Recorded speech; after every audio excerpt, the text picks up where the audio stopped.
Ils ont repris les cours le 18 mai dernier. Ces apprentis, en deuxième année de CAP maintenance motocycle, font partie des élèves de l'Institut national du cycle et du motocycle à avoir repris leur formation en présentiel.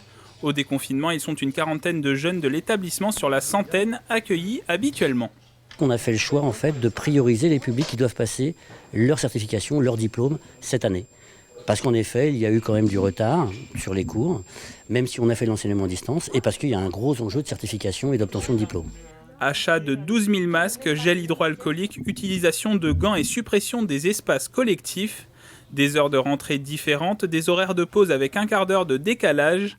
Un plan pensé depuis mi-avril pour faire respecter les gestes barrières après 2 mois de cours à distance en visioconférence. Même quand on fait des démonstrations en visio, c'est pas eux qui pratiquent, c'est pas eux qui manipulent les outils ni les pièces. Du coup, il y a forcément un peu de perte niveau pratique.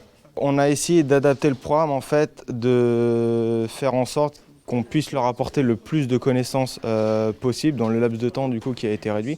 Donc ils ont un peu plus d'heures d'atelier. On fait en sorte d'avoir des programmes peut-être un peu plus chargés, mais d'être plus à l'écoute en fait, de leurs attentes et de leurs demandes.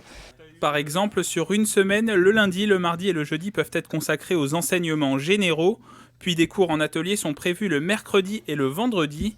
Un retour au sein de l'établissement bien accueilli par les élèves. Le fait d'écouter son professeur parler à distance, même voir des schémas et de ça nous permet quand même pas de pratiquer, donc ouais, c'est compliqué. Et il y a juste avec l'école, ça a changé un petit peu. Avant, on faisait 3 jours d'école, après on faisait les deux derniers jours au travail. Là maintenant, on fait des semaines complètes pour rattraper un petit peu le retard. 1 à 2 semaines de cours ont été rajoutées pour compenser la période du confinement. La formation devrait se terminer le 10 juillet prochain.